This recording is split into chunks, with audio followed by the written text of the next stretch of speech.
जय श्री राधे श्याम। आज हम अश्विन शुक्ला पापाकुशा एकादशी की कथा सुनेंगे। युधिष्ठिर कहने लगे कि हे भगवान, अश्विन शुक्ला एकादशी का क्या नाम है? अब आप कृपा करके इसके व्रत की विधि और उसका फल कहिए।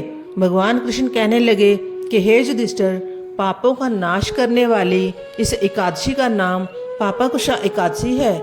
इस दिन मनुष्य को विधि पूर्वक भगवान पद्मनाभ की पूजा करनी चाहिए। यह एकादशी मनुष्य को मनवांछित फल देकर स्वर्ग को प्राप्त कराने वाली है। मनुष्य को बहुत दिनों तक कठोर तपस्या करने से जो फल मिलता है, वह फल भगवान गरुड़ध्वज को नमस्कार करने से प्राप्त हो जाता है। जो मनुष्य अज्ञानवश अनेक पाप करते हैं परंतु हरि को नमस्कार करते हैं, वे नरक में नहीं जाते। विष्णु के नाम के कीर्तन मात्र से संसार के सब तीर्थों के पुण्य का फल मिल जाता है। जो मनुष्य भगवान विष्णु की शरण में जाते हैं, उनको कभी भी यम की यातना नहीं भोगनी पड़ती। जो मनुष्य वैष्णव होकर शिव की और शिव होकर विष्णु की निंदा करते हैं, वह अवश्य नरकगामी होते हैं। सहस्त्रों वाजपेय और अश्वमेध यज्ञों से जो फल प्राप्त होता है, वह एकादशी के व्रत के 16वें भाग के बराबर भी नहीं होता। संसार में एकादशी व्रत के बराबर कोई पुण्य कृत्य नहीं है।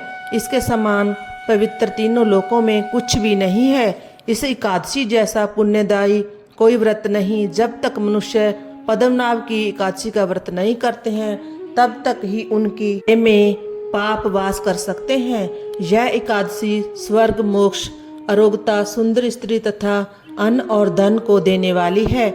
इस एकादशी व्रत के बराबर गंगा, गया, काशी, कुरुक्षेत्र और पुष्कर भी पुण्यवान नहीं है।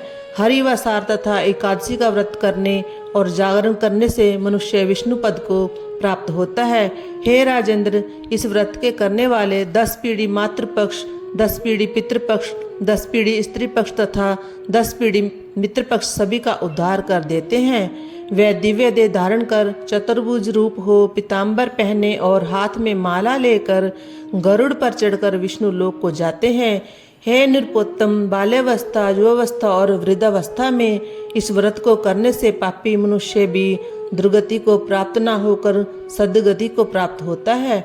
अश्विन मास के शुक्ल पक्ष की इस पापाकुशा एकादशी का जो व्रत करते हैं, वे अंत समय में हरिलोक को प्राप्त होते हैं तथा समस्त पापों से मुक्त हो जाते हैं। सोना, तिल, भूमि, गौ, अन्न, जल, छत्री तथा जूती दान करने से मनुष्य यमराज को नहीं देखता। जो मनुष्य इस प्रकार के पुण्य कर्म किए बिना जीवन के दिन व्यतीत करता है, वह लोहार की भट्ठी की तरह श्वास लेता हुआ निर्जीव के समान ही है।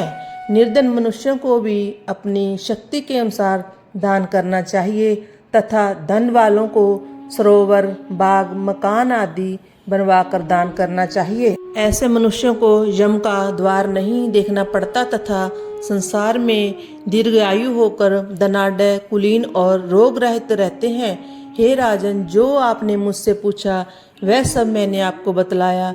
अब आपकी और क्या सुनने की इच्छा है सो कहो। इस प्रकार एकादशी महात्म्य का 22वां अध्याय समाप्त हुआ। जय जय श्री राधे श्याम।